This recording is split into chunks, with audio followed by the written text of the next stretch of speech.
Finally, nagkaroon na din ako ng time para magawa ko tong plano na to kasi wala na din ibang choice kasi tomorrow na to gagamitin. Kasi ang tagal-tagal ko na to na print actually. February pa lang kasi sabi ko na mas mabuti nang mas maaga ko siyang ma-prepare para hindi kami nagmamadali kasi after ko ma-prepare nito, papasulatan ko pa to sa mga kaibigan namin dito. Talagang wala akong time, hindi ko maisingit kasi lagi nga kami magkasama ni Ate Irma, yung surprise ko.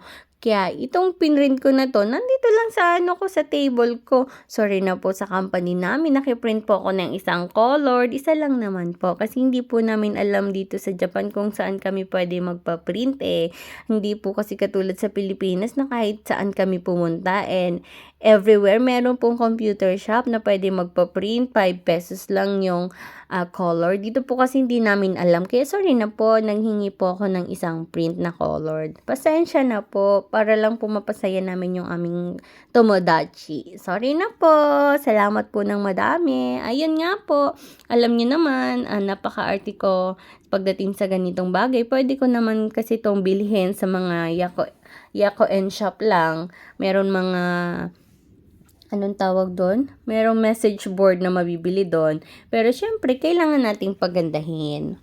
Kailangan nating lagyan ng mga borluloy ba? Hindi pwedeng classic lang. Kailangan laging maganda.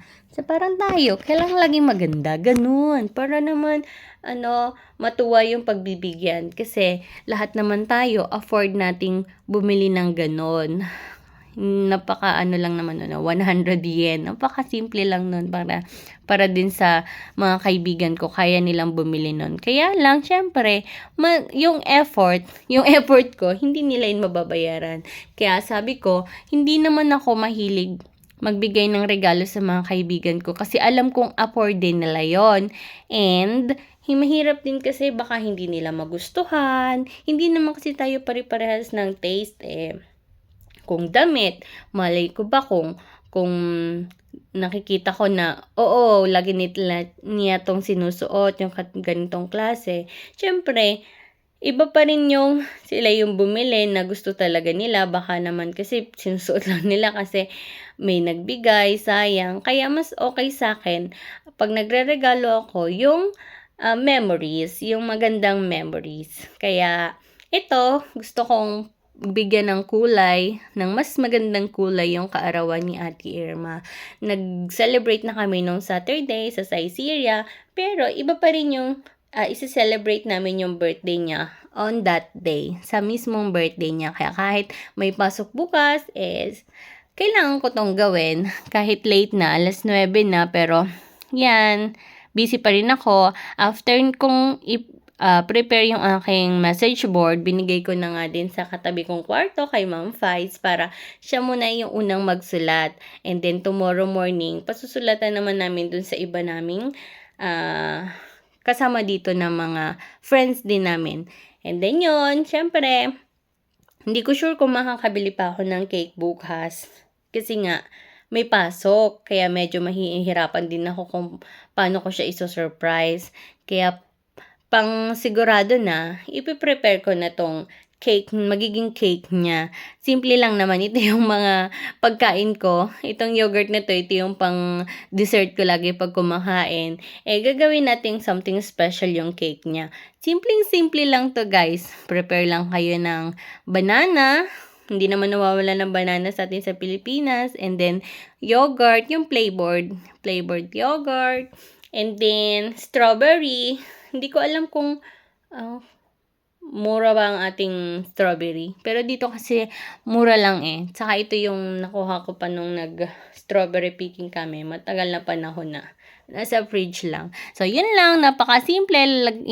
Ilalagay lang natin yung banana. Tapos, lalagyan natin ng yogurt. And then, another layer yung strawberry, and then sa pinakang ibabaw, lagyan ulit natin ng yogurt para creamy. And then naglagay ako dyan ng Nestle cream. Ito yung galing pa sa Pilipinas na sobrang tinitipid namin para madaming beses namin siya magagamit. Sorry na guys, bulol.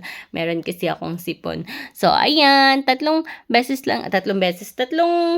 lagayan lang yung magagawa ko kasi nga, 2 yogurt lang yung meron ako dito kasi hindi naman to nakaplano. Unplanned talaga siya kasi hindi ko din alam kung paano ko gagawin kasi nga may pasok at napaka-busy ko din after nung marathon.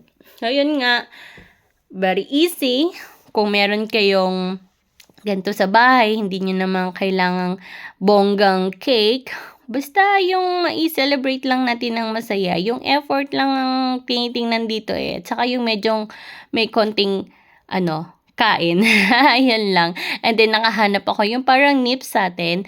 Ito yung galing pa nung Valentine's. Kaya isasama na natin. And itong toppings na to, ito yata yung topper pa nung cake nung Christmas. Christmas pa to. Naka-reserve lang dun sa, naka-preserve lang dun sa namin sa freezer. Ngayon. Tapos na, yun lang. And then bukas, lalagyan lang natin ng cake topper. And then, that's it. And then, yun nga. Late na ako nagising, kaya medyo late na din kami ngayon. Ang sarap kasi matulog kasi umuulan. Hindi ko din siya masyadong pinagkakausap. Kahit kanina magkasabay kami kumain. Yung parang normal day lang. Para hindi siya magkaroon ng idea na meron kaming ganap. Kaya ayan. Ito nga pala yung kaibigan kong napakasipag maglakad. Kahit pwede naman siyang mag-bicycle. Ay hindi. Kasi pinapanindigan niya yung diet niya. So ayan. After nga ng work namin, 5:25. Today is Monday, March 3. Kapag Monday kasi, napaka-busy talaga namin. Napaka-busy ko naman talaga every day. Hindi ko naman basta inaano lang yung sarili ko, pero talagang busy sa dami ng gagawin, sa dami ng email na kailangan sagutan. Kasi ang mga katransak namin, may pasok ng Saturday. Ang Vietnam, ang Philippines, ang India, may pasok sila ng Saturday. Dito lang naman sa Japan, walang pasok every Saturday. Kaya, lahat ng message nila, sinesend nilang email tuwing Sabado, nag-accumulate yun. Di lahat, kailangan ko yung i-check ng Monday. Kaya, ang pinaka-busy ko talaga is Monday. Kasi, yung Tuesday, start ng Tuesday, may meeting na. Iyon, kahit sobrang pagod, sobrang stress, yung Monday ko, kailangan ko munang ipagpaliban yung trabaho. Sorry na po kung mas pinili kong i-surprise to si Ate Irma at hindi mag-render ng overtime. Kanina pa naman, mag-half day lang dapat ako kasi sobrang sakit talaga ng ulo ko. Kasi kahapon nung nagsimba kami, umuulan-ulan. Kaya ayun, medyo masama yung panglasa ko. Tapos nagpuyat pa ako, ayun. Kaya kanina, sabi ng boss ko, umuwi na daw ako, mag-half day lang ako. Tinatry ko namang labanan yung sama ng pakiramdam ko. Kasi nga, hindi ako pwedeng mag-leave ng ganun-ganun lang. Kasi, kahit pwede naman, hindi naman sila mahigpit sa mga ganung bagay. Anytime pwede kang mag-leave kasi meron din naman kaming paid leave. Pwede namin gamitin yun anytime. Kaya lang, sa akin naman, magli-leave nga ako, makakapahinga ako, tapos kinabukasan, mag-accumulate yung mga pending task ko. Di ako din yung mahihirapan kasi naman dito, kahit naman kapag hindi mo gawain, di syempre, wala namang ibang tutulong sa'yo, kanya-kanya kayo ng task. Di pag wala ako, kapag nag-leave ako, di yung maiiwan ko, ganun pa rin yung dadatnan ko. Kaya, hindi sa akin okay yung nag-leave. Kaya nga kami pinadala dito kasi nga, 'di ba sa Pilipinas, ang aming requirements, ang qualification para mapadala ka sa Japan is kapag perfect attendance ka. Kasi nga, kahit hindi ka naman magaling, kapag maganda yung performance mo sa attendance, ibig sabihin, okay kang empleyado kasi magaling ka nga. Example, magaling ka nga, lagi ka namang absent. Paano mo mape-perform yung trabaho mo ng maayos kung lagi kang absent? Kahit hindi ka masyadong magaling, kung araw-araw naman nandun ka sa trabaho at ginagawa mo yung trabaho mo, mas okay na yun kasi umuusad yung trabaho mo Kesa naman sa sobrang galing ka nga, wala ka naman, paano mo papatunayang magaling ka? Ganon. Kaya sa akin, kahit hindi ako magaling sa trabaho, basta ginagawa ko yung trabaho ko, di alam kong ano ako, good employee, gano'n. So, yun, sabi ko, okay lang, kaya ko naman. Hindi na ako mag-half day. Pero, pagdating ng 5:25, talagang tayo ako kasi kahit meron kaming urgent ngayon, sabi ko, hindi ko ipagpapaliban tong pagse-celebrate ng birthday ni Ate Irma. Doon naka-celebrate na kami nung Saturday. Kung matatandaan niyo, post ako na nag-Saizeriya kami. Akala niya, yun na yung birthday celebration namin. Pero talagang hindi ko palalampasin yung gantong pagkakataon. Lalo na last year na nila dito sa Japan. Kasi this coming July, tapos na yung kontrata nila, babalik na ulit sila sa Pilipinas.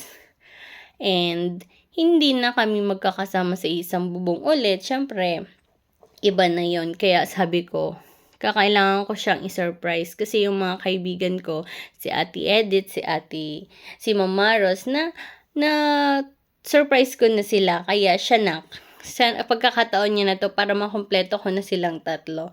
And then yun nga, dahil hindi ko na alam kung magkakaroon pa ako ng time para makabili ng cake, plano ko naman kahit may ginawa na ako kagabi na pang alternative, eto, magdagdag tayo ng pizza-pizzahan. Kasi wala na talaga akong ibang time. Ano na nga ako dito, parang naka-timelapse na din ako. Kaya kahit papano, para may makain kami mamaya. Kasi wala kaming ibang food.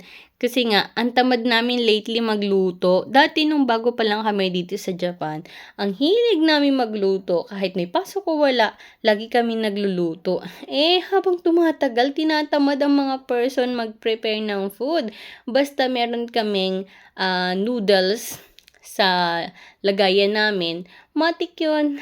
Kahit may mga pagkain dapat lutuin, noodles pa din. Kasi nga mga tamad na magluto. Kaya ayan, gagawa tayong pizza-pizzahan lang. I-oven lang natin to kasi may natira pang spam nung nakaraan, hindi ko pa naman nauubos iluto, hindi ko pa naluluto lahat. Kaya yon, nagboil lang din ako pala dyan ng egg para naman meron kami ibang makain kahit palagi na namin kinakain yung boiled egg tuwing umaga. Kasi sabi nila kapag birthday, maglaga daw ng itlog para hindi naman wala, ganon. So, ayun, Ate Irma, ang handa mo ngayon, yung yogurt na ginawa ko kahapon, yun ang cake mo, tapos meron tayong nilagang itlog, and meron tayong pizza, tapos magwawine na lang tayo, o, diba? Nakatipid na tayo. Simple lang yung birthday celebration mo, hindi naman kailangang bongga Hindi kailangang madami yung handa para lang mapasaya ang ating mga kaarawan. Yung mahalaga ay magkaroon tayo ng magandang bonding and may makip tayong magandang memories. Okay na yon. So, ayan. Yay! Finally! Tapos na po. At sabi naman ni Ate Edith, nandito na din daw sila sa baba. Kaya, kunwari, walang tao. Kaya, ayan, patay ang ilaw. Kasi makikita niya dun sa, sa labas na may ilaw dun sa kwarto niya. Kaya pinatay ko muna itong lights lang ng laptop ang buhay para hindi niya masyadong masinag. At yun nga, hintay na akong ngipit na yung puwet ko. And finally, ayan na, dumating na. Kasi kanina ko pa naririnig yung niya, yung yabag niya sa hagdan. Sana wala siyang idea. At yun nga, nagkukwento siya, nagulat daw siya. Kasi nga, hindi naman nila ine-expect na may tao dito sa bahay. Yun nga lang, hindi nga ako dumaan doon sa pinto namin para hindi nila mahalata na may tao na. Ang problema, nagdiretso agad sila, si Ate Banji, doon sa kusina. Na-feel niya yung takore namin na mainit. Di ibig sabihin may tao na. Nagtataka sila bakit saradong-sarado, madilim, tapos wala namang tao. Di yun, siguro, hindi ko alam kung nagka-idea siya. Tinanong ko naman siya, wala daw siyang idea. Baka siguro iniisip niya, after kong dumating dito, may iba din akong pinuntahan. Kaya, ayun, buti na lang medyo nakalusot at bahala pati siya kung feeling niya ay may tao, wala o kung na-surprise siya o hindi. Pero ang alam ko, masaya siya. At iyon nga, binabasa niya pa yung mga mensahe ng mga kaibigan namin dito. Sabi ko kasi basahin niya at sayang naman yung effort namin magbilis-bilis magsulat kasi kanina ko lang din pinasulatan sa kanila sa dinala ko dun sa kabilang bahay paggising ko pagkatapos kong maligo pala. And then yun, finally, okay na siya at salamat sa mga kaibigan ko na nagsulat-sulat dito. Kasi kung hindi sila nagsulat, di hindi ko to mapi-perfect. Ayun. So, ito muna. Mamaya ko ipopost ulit yung kasunod kasi hindi ko pwedeng i-post ng isahan lang, hindi kaya. So, yun muna.